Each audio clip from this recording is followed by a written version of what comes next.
Swayam Prabha. Digital India. Educated India.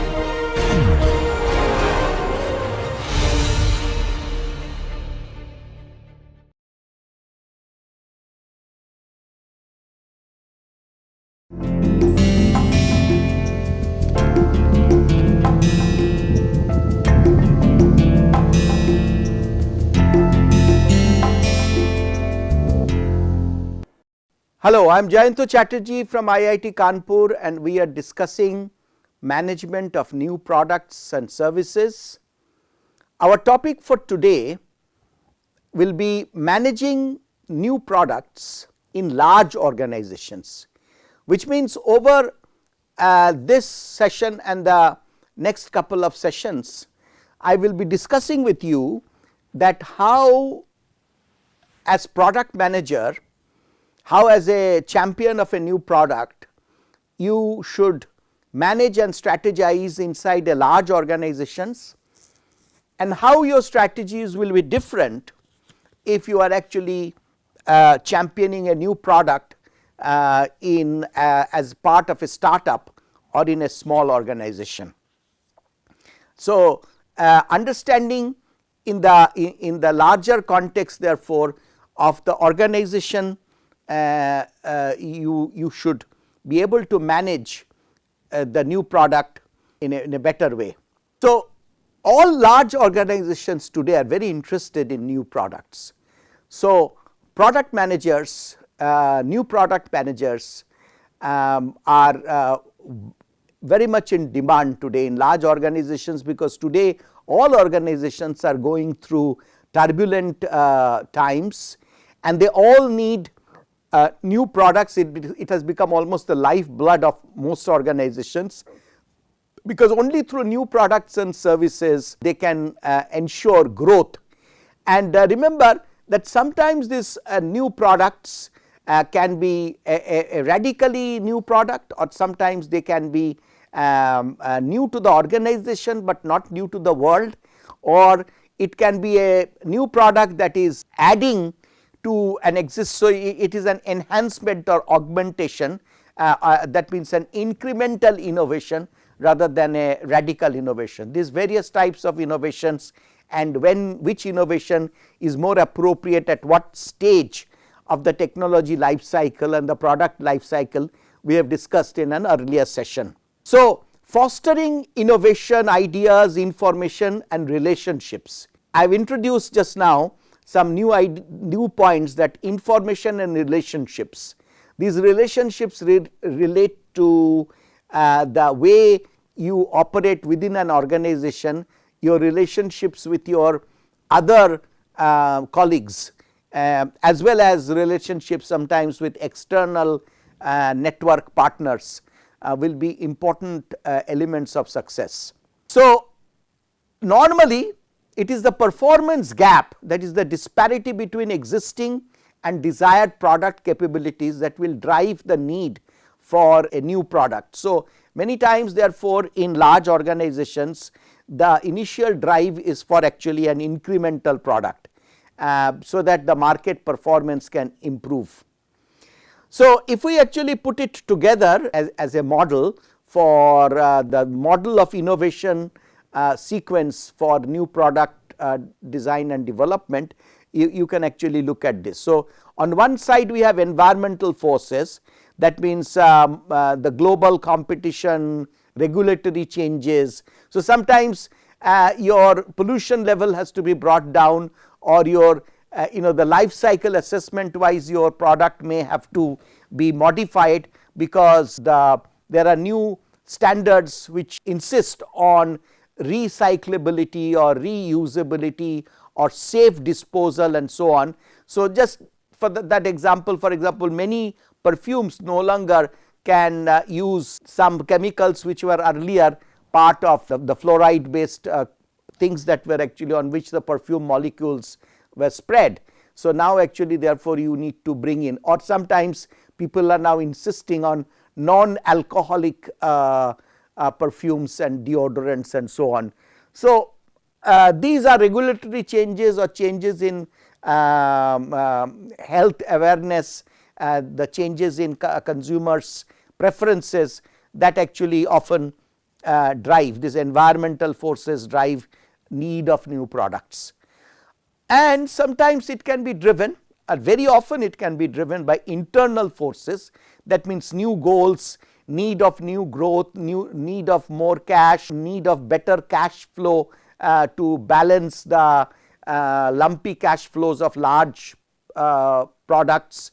So sometimes big machine manufacturers, because their cash flows come in lumps as and when they deliver the machine, in the meantime they incur all the costs of components which are getting assembled for the final dispatch. So they need some other products to balance so that they have regular everyday sale. So for example, large electrical machine manufacturers often introduce in their product range elements that go into the domestic market, the switches and circuit breakers, etc., which are part of the everyday usage, so that there is a better cash flow in standard product sale, while the organization also makes large killings in project oriented very large equipment sales. So this balancing is an internal force, kind of an internal force. So both the external environmental forces, internal forces drive the need for change, and that actually creates this the subsequent cycles of change cycle. In succeeding within a large organization with a new product, you have to understand some new terminologies that I am going to explain. One is an idea champion. An idea champion is a person who sees the need for a new product and champions the change that is necessary to make that new product successful within the organization. The 4 roles in organizational changes that you have here: inventor. These are people who may be in your R&D department or people who are in the design department, people who develop. They do not actually understand all the different technical aspects that are necessary to be built in, all the associated stuff that need to be connected, so that the product actually crosses the chasm that we discussed in an earlier session. So they are actually more pure scientists and so on. The next role is very, very important, this role. This is the role of the champion.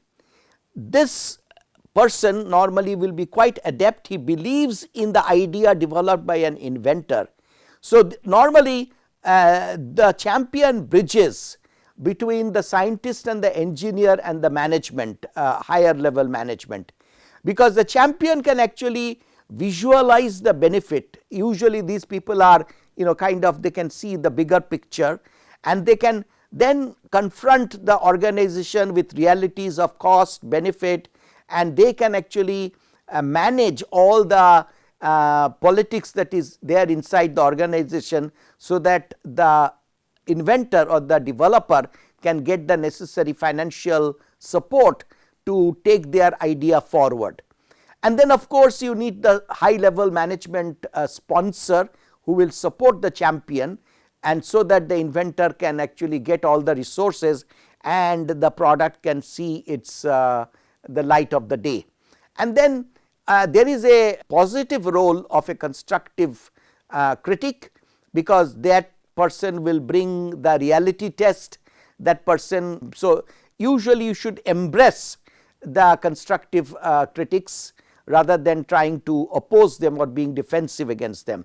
So because these people can bring the necessary features that takes the product from the early enthusiasts or the lead users or the innovators to the early majority.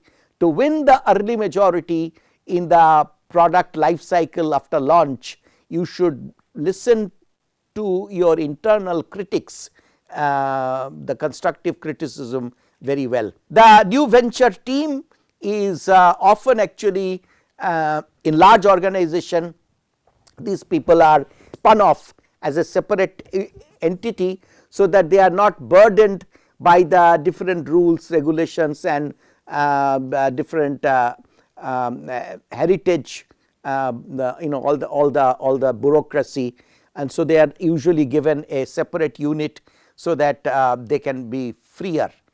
Sometimes you have to have the skunk works. These are separate, small, informal, highly autonomous and often secretive groups that focuses on a breakthrough product for the business. And they are called skunk works because, like it is said, that when IBM, which was the manufacturer of these large computers, and at that time initially they ignored people like Apple and others who were coming up with this hobby computer, and which was quickly turning into something called the personal computer. And initially, though publicly top management in IBM and other places said, why will a person need a computer? A computer is only needed by a large institution like an insurance company or a steel plant or an automotive plant. Why will anybody need a computer at home? But they knew that this is a strong trend, and they were clever enough. So IBM set up a unit which was completely away from their East Coast facilities in US, and it was in a different location, and they, in fact, the people who worked there to develop the IBM's winning range of personal computers. In fact, the PCs as we know them, many innovations in the product happened because of that IBM foray into that market. But initially the people who did all that new product development and created that successful architecture, and I will the PC is an ideal example of product platform and product architecture. I think I briefly discussed that in an earlier session. Now, the success of the IBM PC foray happened because many of those guys did not even know that they are working for IBM, and the main IBM facility did not know that their company was actually investing into this. That is why it was almost like a secret. Later on, when it was successful, then it was called IBM and everything came together, etc. So that is why we use this word skunk works, because it is a small, informal, highly autonomous and often secretive group. The new venture fund, this is actually, you often hear this venture capitalists, angel investors and these words. These are people who make this rapid proliferation of exciting new product introductions possible, because they believe in this disruptive technologies, and they put their money where their mouth is, and these investments make it possible. But the idea incubator is a very interesting concept for a large organization.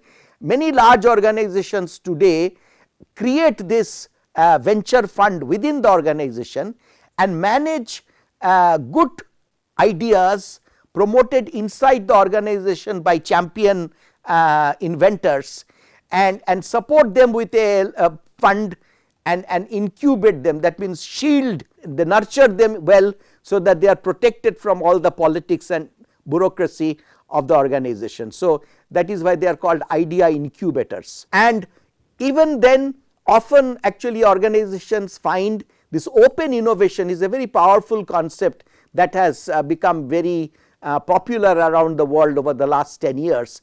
In this open innovation, organizations openly go and talk to academic institutions or other smaller companies, and if there is a good idea there, they will provide some funding and some backup, and they will often purchase the initial developments made in an academic lab or in a small company, and integrate that with the new product development effort in the large organization. So we often therefore call it tapping into an innovation ecosystem.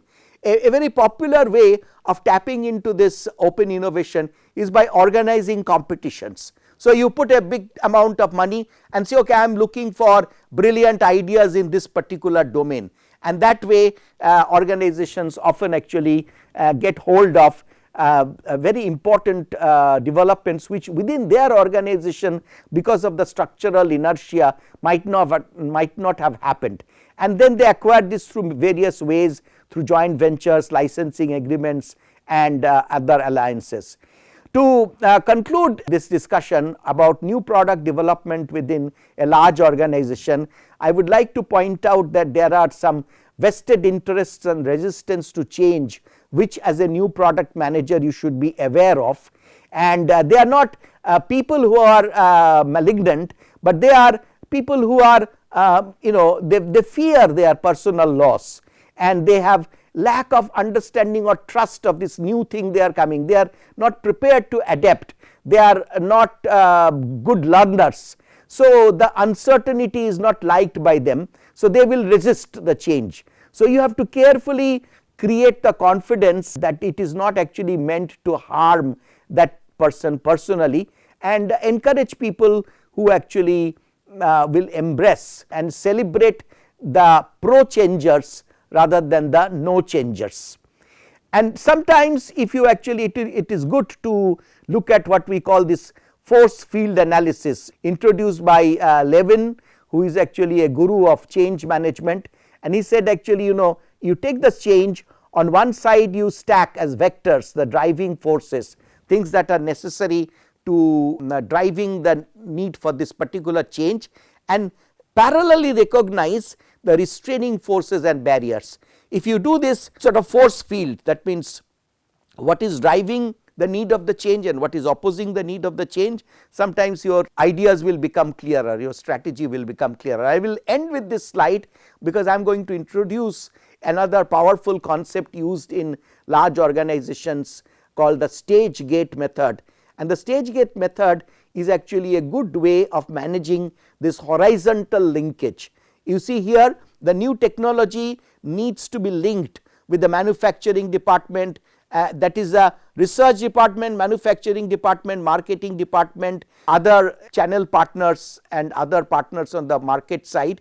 They all need to be linked for a new product to become successful from the idea to commercial success stage. So, this journey is to be managed, this horizontal linkage model needs to be managed, and that is what we will discuss in the next session.